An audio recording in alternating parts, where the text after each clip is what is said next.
नमस्कार, सुबह 9 बजे की खबरों में आप सभी का स्वागत है। मैं हूं नीलू। तो थोड़ी देर में बरेका गेस्ट हाउस पहुंचेंगे सीएम योगी। हम आपको बता दें कि आज कई ऐसे बैठक होने वाली है जो काफी महत्वपूर्ण मानी जा रही है और इसको लेकर थोड़ी देर में बरेका गेस्ट हाउस सीएम पहुंच जाएंगे। आज पहले पार्टी पदाधिकारियों के साथ प्रधानमंत्री की बैठक होगी जिसमें सीएम भी शामिल होंगे और बताया जा रहा है उसके बाद 10 से लेकर 2 बजे तक फिर जितने राज्यों के मुख्यमंत्री, बीजेपी शासित राज्यों के मुख्यमंत्री यहां पर आए हैं, यानी 12 और 3 उप मुख्यमंत्री, उन सब के साथ प्रधानमंत्री की बैठक होगी। 5 राज्यों में विधानसभा चुनाव होने हैं, इसको लेकर ये तमाम बैठकें काफी महत्वपूर्ण मानी जा रही है और यहां से प्रधानमंत्री मोदी कहीं ना कहीं इन मुख्यमंत्रियों को जीत का मंत्र भी देने वाले हैं। तो थोड़ी देर में बरेका गेस्ट हाउस पहुंचेंगे सीएम योगी और बताया जा रहा है कि इसके बाद बैठकों का दौर वहां पर शुरू हो जाएगा। सर्किट हाउस से रवाना हुए हैं सीएम, बरेका हाउस पहुंचने वाले हैं और प्रधानमंत्री से कुछ देर में उनकी मुलाकात होने वाली है। इसके बाद पार्टी पदाधिकारियों की बैठक और फिर 10 बजे से मैराथन बैठक होगी। 12 बीजेपी शासित राज्यों के मुख्यमंत्री जो कल के कार्यक्रम में शामिल होने के लिए पहुंचे थे बनारस, आज उन सभी के साथ प्रधानमंत्री की बैठक होने वाली है। दोपहर 2 बजे तक ये बैठक चलेगी और बताया जा रहा है कई मायनों में ये काफी महत्वपूर्ण बैठक होगी। इस बैठक में खास तौर पर 2022 की रणनीति को लेकर कई सारी स्ट्रेटेजी प्लान की जाएगी। यहां से जीत का मंत्र प्रधानमंत्री की तरफ से दिया जाएगा और सबसे बड़ी बात यह है कि जनता के बीच में किस तरह से जाना है। जहां पर विकास की बात हो रही है वहां पर सांस्कृतिक विकास से लेकर और विकास के रास्ते पर उत्तर प्रदेश, क्योंकि सबसे ज्यादा महत्वपूर्ण राज्य इस वक्त उत्तर प्रदेश है, इसलिए बैठक यहीं पर होगी और सभी बीजेपी शासित राज्यों के जो मुख्यमंत्री यहां पर पहुंचे हैं बनारस, वो भी इस बैठक में शामिल होंगे। और प्रधानमंत्री नरेंद्र मोदी के काशी दौरे का आज दूसरा दिन है। काशी प्रवास के दूसरे दिन प्रधानमंत्री देश भर से आए 12 मुख्यमंत्रियों के साथ थोड़ी देर में संवाद भी करेंगे। वाराणसी के बीजेपी पदाधिकारियों और कार्यकर्ताओं से भी मुलाकात करेंगे। सीएम योगी और JP Nadda Bareka guest house पहुंचने वाले हैं। इसके बाद वो प्रधानमंत्री उमराह में स्ववेद मंदिर के वार्षिकोत्सव कार्यक्रम में भी भाग लेंगे, जहां पर प्रधानमंत्री लोगों को संबोधित भी करेंगे। इस कार्यक्रम के बाद प्रधानमंत्री मोदी दिल्ली के लिए रवाना हो जाएंगे।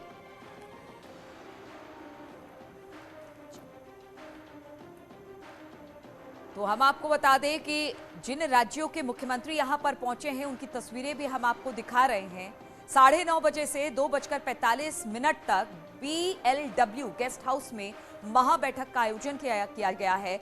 उसके बाद करीब 2:50 पर BLW गेस्ट हाउस से स्ववेद मंदिर उमराह के लिए जाएंगे प्रधानमंत्री। 3:20 पे उमराह हेलीपैड पर प्रधानमंत्री पहुंचेंगे और उसके बाद करीब 3:30 बजे से 4:30 बजे तक एक जनसभा को संबोधित करेंगे। फिर करीब 4:35 पर स्ववेद महामंदिर धाम में प्रधानमंत्री रहने वाले हैं, जहां पर 4:45 पर उमराह से 5:05 पर वाराणसी एयरपोर्ट जाएंगे और फिर 5:15 बजे प्रधानमंत्री दिल्ली के लिए रवाना हो जाएंगे।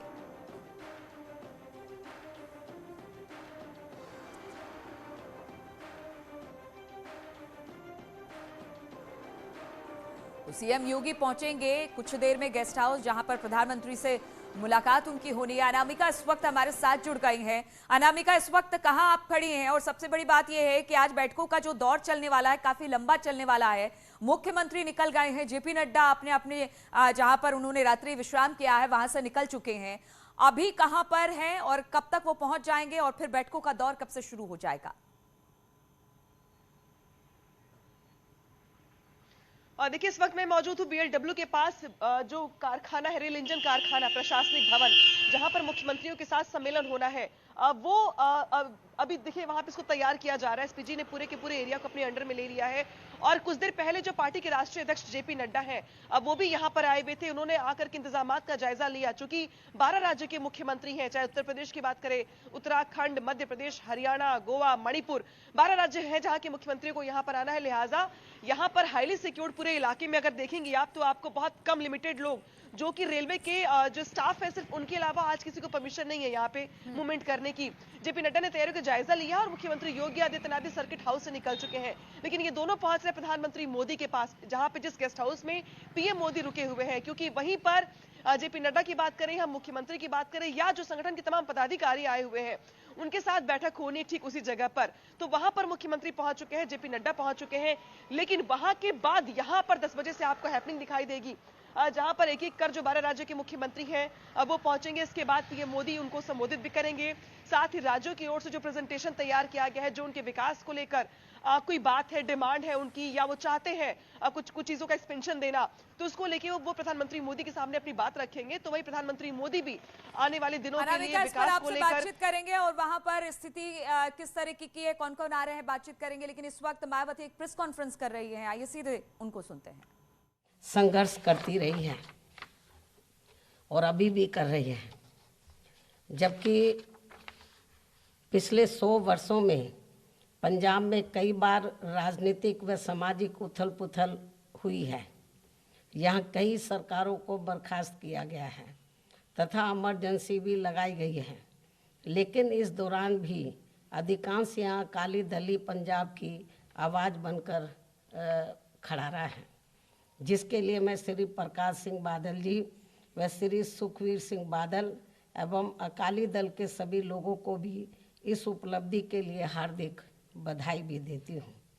और आज इस मौके पर मैं ये भी बताना चाहती हूँ कि पंजाब का सदैव मेरे हृदय में विशेष स्थान रहा है।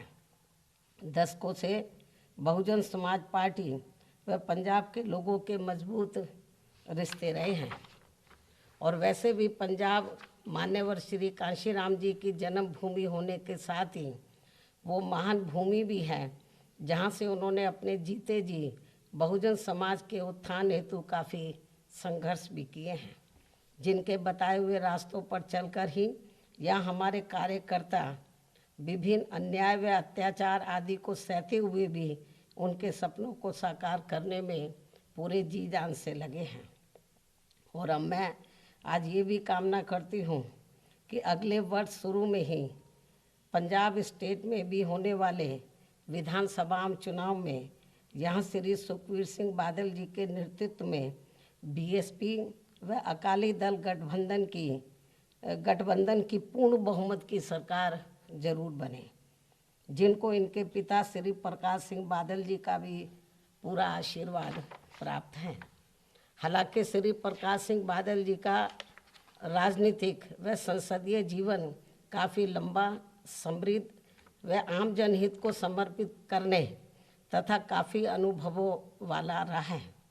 और ये पंजाब स्टेट के कई बार मुख्यमंत्री भी रहे हैं और इन्होंने अपने मुख्यमंत्रित्व काल में यहाँ की जनता की काफ़ी सेवा भी की है।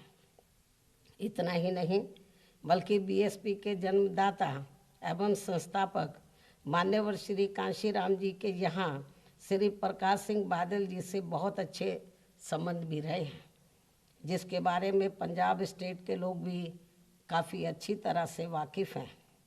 और यदि वे जीवित होते तो वे भी आज इस शुभ अवसर पर श्री प्रकाश सिंह बादल जी को अपनी शुभकामनाएं जरूर देते।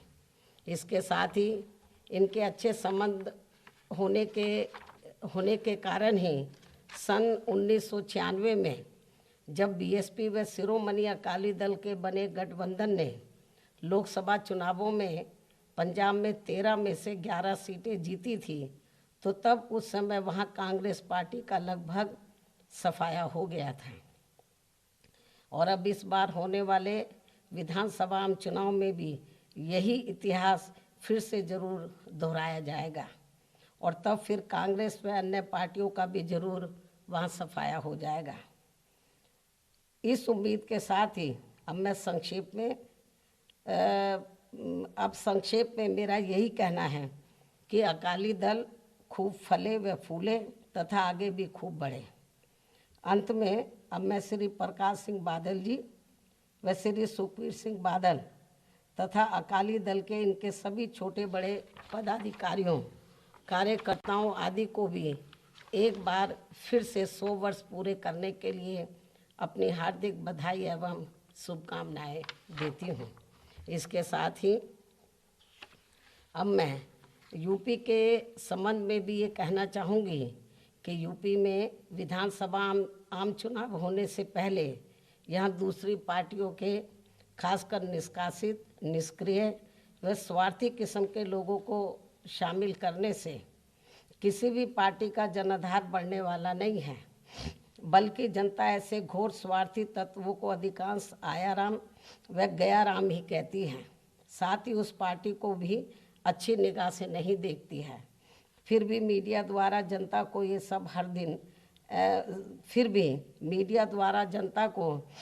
सब हर दिन इसे ऐसे परोसा जाता है, दर्शाया जाता है जैसे ये सब ऐसी कोई बड़ी घटना हो जिससे जनता प्रभावित हो जाए, जबकि उसमें कतई भी सच्चाई नहीं होती है। इसलिए बीएसपी इस किस्म की राजनीति से अपने आप को पाक साफ रखने का भी पूरा प्रयास करती है।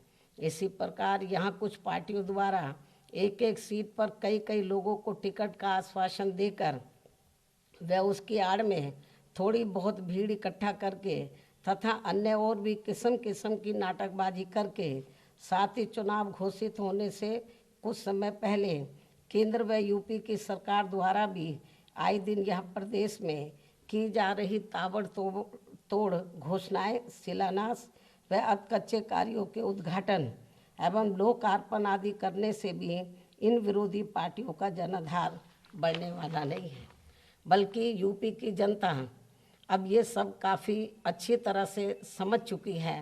फिर भी मैं प्रदेश की जनता को ऐसे सभी हथकंडों से सावधान रहने की अपील करते हुए अपनी बात यहीं समाप्त करती हूँ।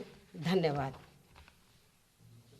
तो बीएसपी सुप्रीमो मायावती को आप सुन रहे थे। उन्होंने ऐलान कर दिया है पंजाब विधानसभा चुनाव में अकाली दल और बीएसपी गठबंधन के साथ चुनाव लड़ेगी और सरकार बनाएगी। इस तरह के दावे भी उन्होंने किए। उन्होंने कहा कि शिरोमणि अकाली दल से गहरा नाता रिश्ता रहा है हमेशा से। कांशीराम जी का उनकी वो पंजाब से बहुत प्यार करते थे और इसलिए हमने अब गठबंधन की सरकार बनाने का फैसला कर लिया है। हम लड़ेंगे और हम जीतेंगे पंजाब में। उन्होंने कहा कि गठबंधन के साथ हम विधानसभा चुनाव पंजाब के उतरने वाले हैं। तो बीएसपी और पंजाब में बताया ये जा रहा है कि शिरोमणि अकाली दल साथ मिलकर, जिस तरह से मायावती ने कहा, अब चुनाव लड़ेंगी। तो मायावती का बड़ा ऐलान है। उन्होंने कहा कि पंजाब विधानसभा चुनाव में शिरोमणि अकाली दल के साथ बीएसपी का गठबंधन होगा और वो चुनाव मैदान में उतरेंगे।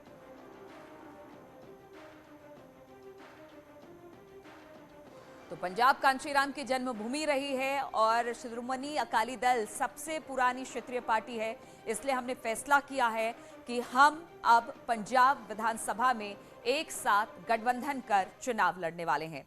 और अब एक बार फिर से वाराणसी का रुख कर लेते हैं। बीएलडब्ल्यू में प्रधानमंत्री मोदी की बैठक हम आपको बता दें कि शुरू हो गई है। मुख्यमंत्रियों के साथ प्रधानमंत्री इस वक्त बैठक कर रहे हैं। बैठक में सीएम योगी आदित्यनाथ मौजूद हैं। बीजेपी अध्यक्ष जेपी नड्डा भी इस बैठक में मौजूद बताए जा रहे हैं। तो बीएलडब्ल्यू में प्रधानमंत्री मोदी की बैठक शुरू हो चुकी है। मुख्यमंत्रियों के साथ प्रधानमंत्री बैठक कर रहे हैं। और रुकेंगे यहां पर छोटे से ब्रेक के लिए, फौरन हाजिर होते हैं।